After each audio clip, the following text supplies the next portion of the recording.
Fantasy Football 101 on Sports Radio 1450. My name is Nick Arelli. No Starkey Malarkey this morning. He's busy. He's got other things to do.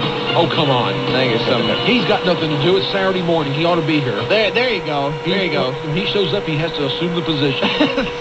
Oh. What is that? I'm sorry. What is that? This morning. What are we talking about? Mark, what is going on, I don't man? know. I think you've got some pent-up rage going on. wrong fantasy. Sitting alongside Eric Pedigo and, as you heard, the aforementioned Mr. Mark Graham, taking your calls at 528-1450. We'll go 529. That's 1450. That sounds Yeah. right.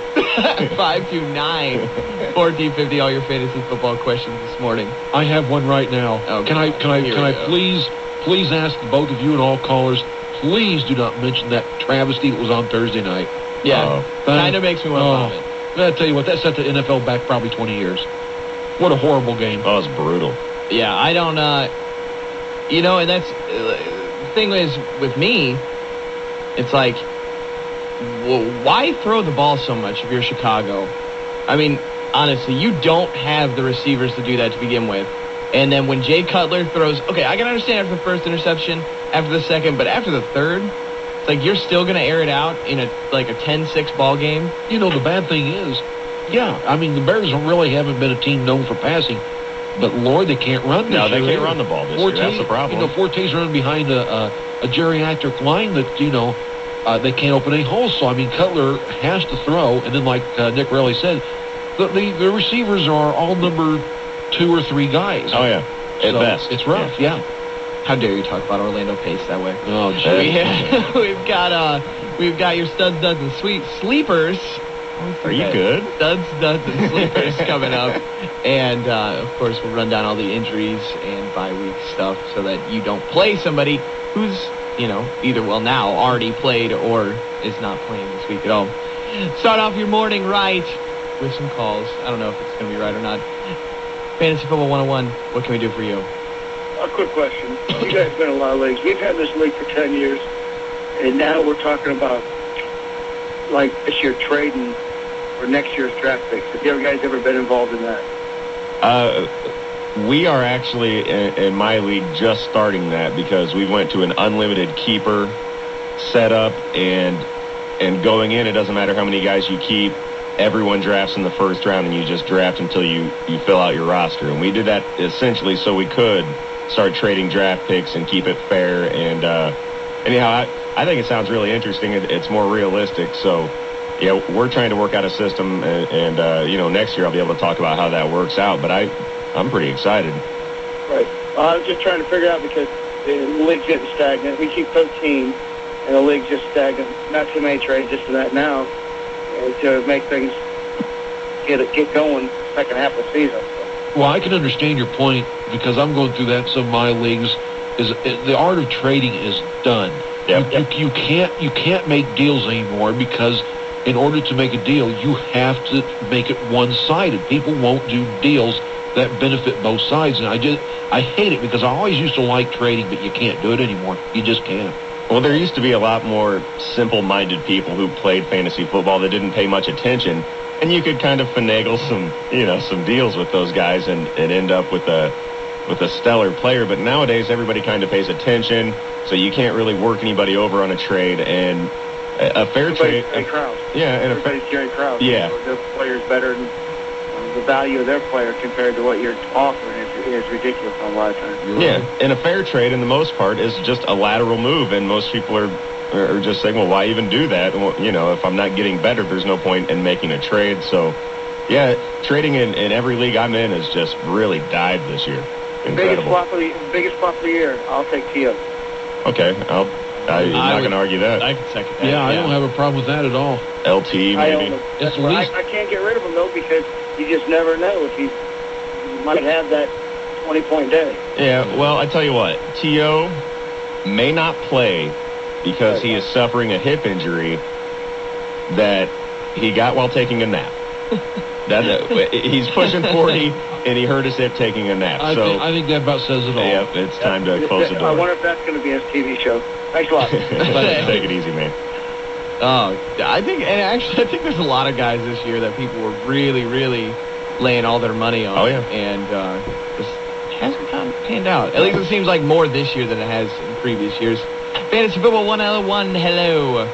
Thank you for calling the Fantasy Football 101 show with Nitro, Nicarelli, Eric, E-Dog, Pedigo, Adam. I think this guy's angling for a chair. And the Grammar. How's it going, guys? What's up, man? Doing well. This is LJ.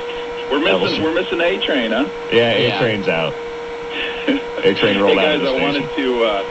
I mentioned this before, and actually, I think it's really good advice for next year. More than anything, and it's really kind of becoming apparent in our league, and probably all the leagues that you guys have played in and stuff too. Is in the leagues you always have the one lucky guy that's eking out a 72 to 70 win. Okay, next week he may be 84 to 63, something like that, and he always ends up like 8-2, 9-1 on those matchups like that. And here guys like me are scoring like 120, and losing like 137 to like Turner going off. Yeah, right. And so what for next year, and really I encourage all guys to look at this for your leagues, is what we do is we have the regular set up just like standard scoring head-to-head, just like the guy that was getting that 82 to 64 win.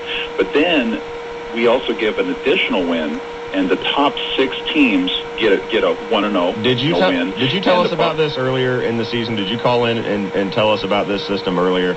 Yeah, I did, but I didn't really kind of go into it, because also it's becoming very apparent right now in our league, and I'm sure you guys can look at your leagues.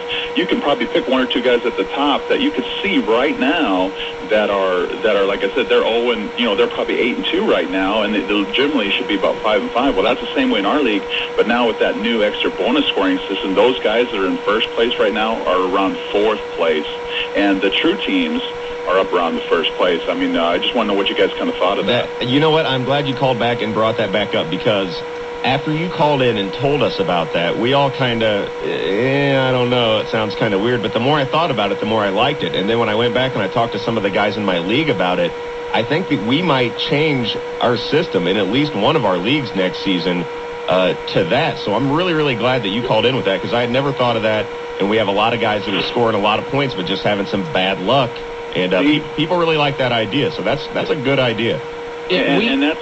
Oh, go ahead, Graham. It weeds out the lucky guys. Exactly. And that's exactly how I think it should be. I like it. I'm going to have to give it a shot in my leagues. The best you can do is score points, right? The best you can do with your fantasy team is score a lot of points.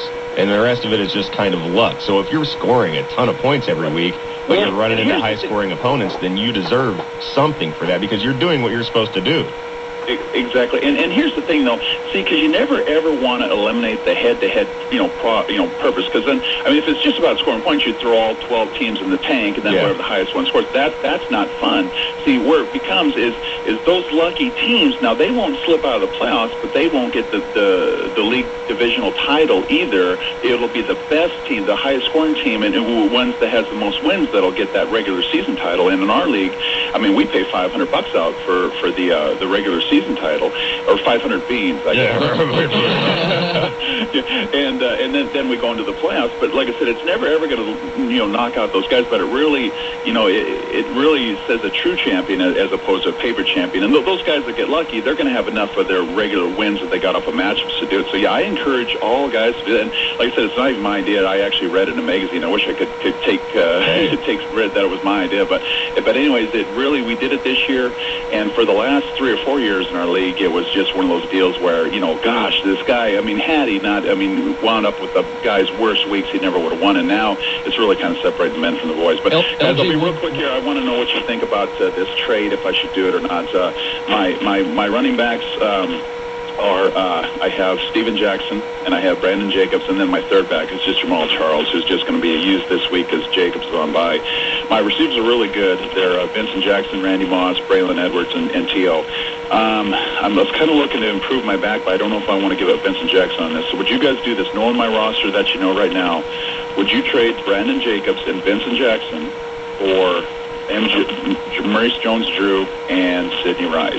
Now that would give me Jones-Drew and Steven Jackson, but then it would weaken my wide receivers. Considerably. Or if I could just wait